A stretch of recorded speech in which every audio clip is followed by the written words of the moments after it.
रूपकुंड उत्तराखंड के चमोली जिले में स्थित एक हिमनद झील। त्रिशूल की 3 चोटियां, त्रिशूल, नंदा खूंटी, चांदनाकोट की तीव्र ढलानों के तल पर समुद्र तल से करीब 5029 मीटर की ऊंचाई पर ये सुंदर झील नेचुरल उत्पत्ति है। यूँ तो ये झील कुछ ज़्यादा बड़ी नहीं है, लगभग 500 स्क्वायर फीट की परिधि की होगी और करीब 2 मीटर गहरी होगी, पर अपनी नैसर्गिक स्थिति, रहस्य, रोमांच के साथ साथ आस्था का केंद्र होने के कारण ये दुनिया भर की। रूपकुंड आस्था का केंद्र क्यों है, क्या है इसकी उत्पत्ति की मैथोलॉजी, इस पर भी बात होगी। लेकिन सबसे पहले बात करते हैं झील में तैरती संख्या में करीब लगभग 600 तक उन नरकंकालों की, जो सदियों से इस झील में मुक्ति से पहले अपनी मृत्यु की उस दर्दनाक कहानी को कहने की उत्सुकता में इंतजाररत हैं।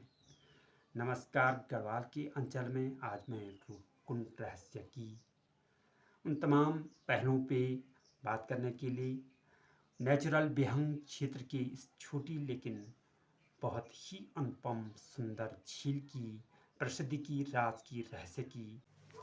1942 में हरिकृष्ण माधवन एक रेंजर ने सबसे पहले झील में इन नरकंकालों को देखा। 1955 में वन मंत्री जगमोहन नेगी ने माधवन के साथ रूपकुंड का विजिट किया। उसके बाद यहाँ लगातार अध्ययन अन्वेषण कार्य प्रारंभ हुआ उस रहस्य पर, जिसे ये झील सदियों से खुद में समाये बैठी है। सैकड़ों नरकंकाल जो प्रतिवर्ष बर्फ पिघलते ही दिखते हैं इसके तल पर। 5029 मीटर की ऊंचाई पर इस वीरान इलाके में, जहां 35 किलोमीटर तक कोई भी मानव बस्ती नहीं, आखिरी ये शव किसके हैं? उस समय एक आशंका व्यक्त ये की गई कि हो सकता है ये शव जापानी सैनिकों के हों, जिन्होंने द्वितीय विश्व युद्ध के दौरान भारत पे आक्रमण करने का असफल प्रयास किया था। कश्मीरी जनरल जोरवर सिंह, जो 1841 में तिब्बत से लौटते समय रास्ता भटक गए थे, उनके सैनिकों के शव होने की भी आशंका व्यक्त की गई। आशंकाओं के क्रम में आत्मबलिदान थ्योरी भी सामने आई और इस पर महामारी, भूस्खलन, धार्मिक यात्रा, भूत प्रेत, न जाने कितनी कहानियाँ भी रची गई। 1950 में नेशनल ज्योग्राफिकल की टीम ने 30 नरकंकाल, जिन पर कि कुछ में मांस भी चिपका हुआ था, जांच प्रारंभ की। जांच से कुछ तथ्य भी सामने आए, लेकिन पूरा सच सामने न आ सका। सितंबर 1955 को लखनऊ विश्वविद्यालय के प्रोफेसर DN मजूमदार इन नरकंकालों के चूर्ण और यहाँ से मिली कुछ वस्तुओं को अध्ययन करने के लिए लखनऊ ले गए। उन्होंने कार्बन डेटिंग से इसकी एज 400 वर्ष पुरानी बताई। कुछ हड्डियों के चूर्ण को उन्होंने अमेरिकी वैज्ञानिक गिब्बन को सौंपा।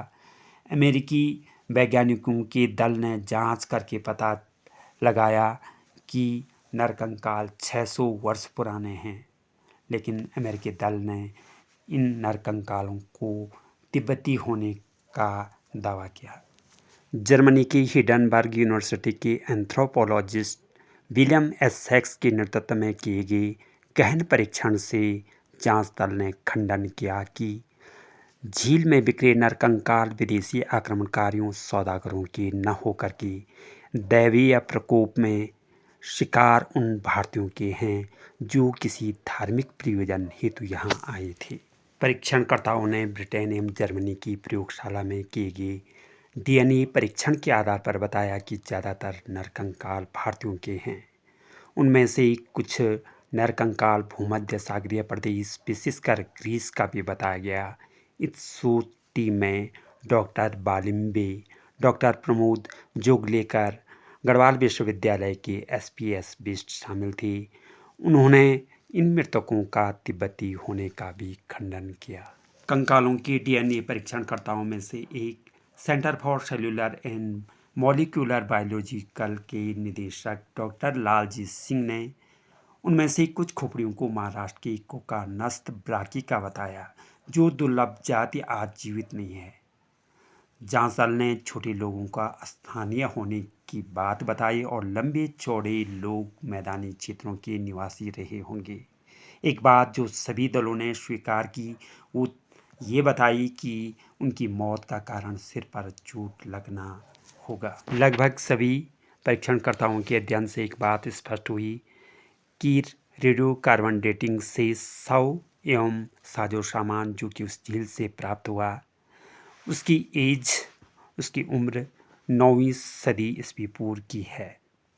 दूसरा, सभी शव अलग अलग यानी कि 2 मानव समूह के हैं। तीसरा, पहला डीएनए दक्षिण एशियाई यानी कि भारतीय होने का और दूसरा भूमध्य सागरीय यानी कि ग्रीस का होने का प्रमाण है। स्पष्ट है कि यहाँ 2 प्रकार के डीएनए प्राप्त हुए हैं, स्थानीय यानी कि भारतीय और विदेशी। हिमालय सृष्टि संहारक शिव का निवास है और इस क्षेत्र का संबंध शिवप्रिया पार्वती से जोड़ा गया है। पार्वती यहाँ नंदा के नाम से जानी जाती है और पर्वतराज की बेटी है। नंदा का अर्थ आनंद प्रदाता होता है, इसलिए आनंद की शुभेच्छा से इस महान देवी से शुभाशीष लेने के लिए मानव अतीत से ही प्रेरित रहा होगा। ये मानव स्वभाव के अनुरूप ही है, ऐसी आशंका व्यक्त की जाती है। और यदि किंवदंतियों पे यकीन कर दिया जाए तो प्रथम रूप कुंड दृष्टा खुद नंदा ही थी, जिसने खुद का स्वरूप प्रथम बार इस कुंड में देखा था, तभी तो ये रूप कुंड है। क्षेत्रीय गीतों एवं मान्यताओं से एक अन्य कहानी जन्म लेती है, जहाँ कन्नौज का राजा जस धवल अपनी पत्नी बालप्पा के संग दल बल के साथ इस तीर्थ यात्रा पर गए थे। देवी नंदा को राजा का ये ठेठ राजसी अंदाज पसंद नहीं आया। रूपकुंड से पूर्व पातर नचोनिया नामक स्थान पर, जहाँ 3 नारी प्रतिरूप शिला आज भी विद्यमान हैं, पर कुपित देवी ने राजा की नर्तकियों को शिला में बदल दिया था।